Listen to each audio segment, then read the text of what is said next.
While shelving in our Hook and Chessington Library branch, I suddenly was lost for words and completely floored by the image depicted on the front of this book.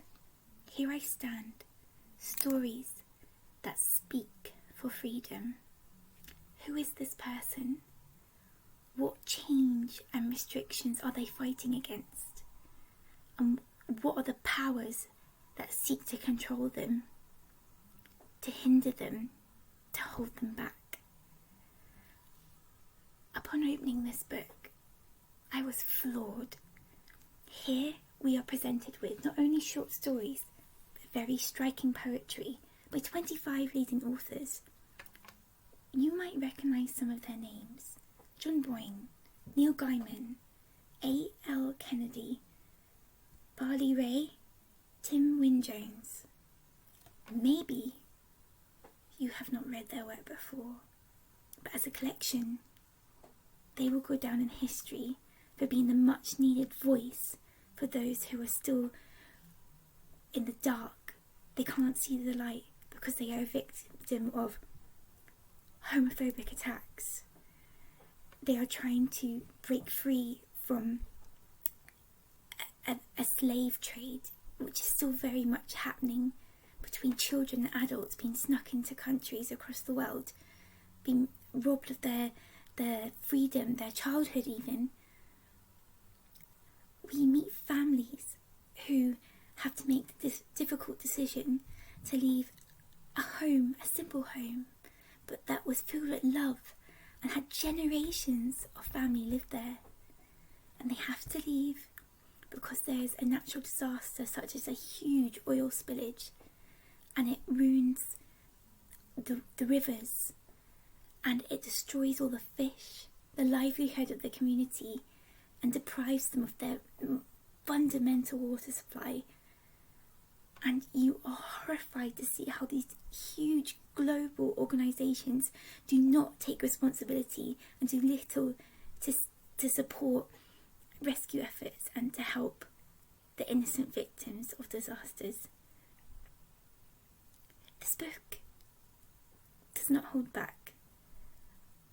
I did cry.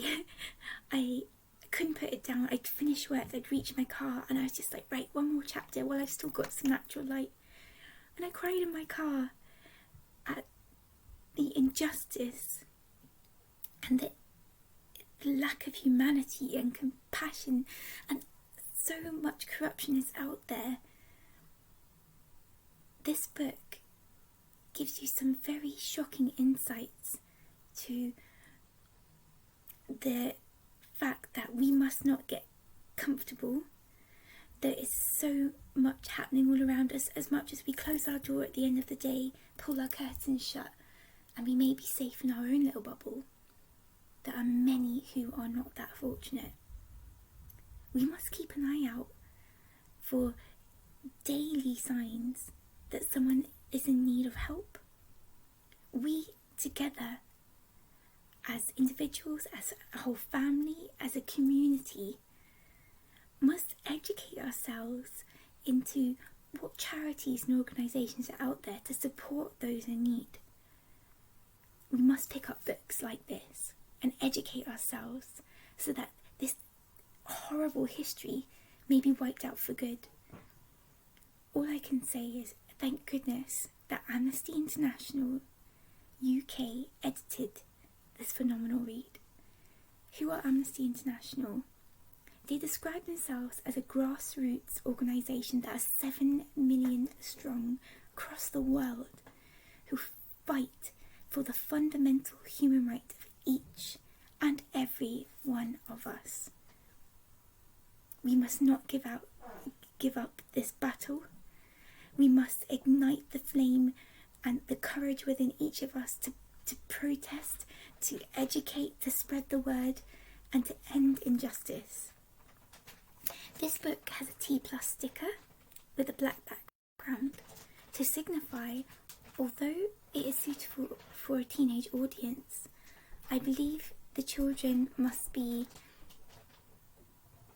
14+ to read this book, possibly 15+. the reason that this sticker is here is to show that there are some very shocking and graphic scenes and moments depicted in this book, and you are either the person at the receiving end of it or you're in the room watching it happen. So I think if you want to borrow this book, do stick to that age limit.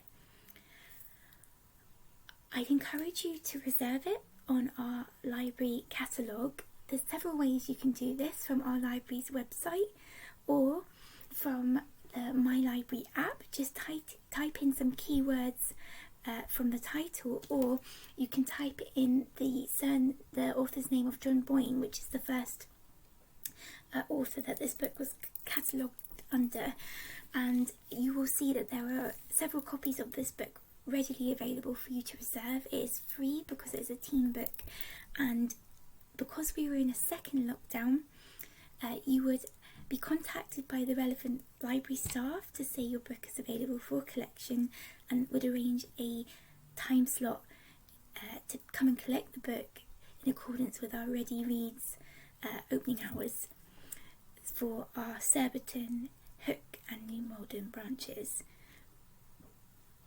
Read this book. I've still got a few more pages to go.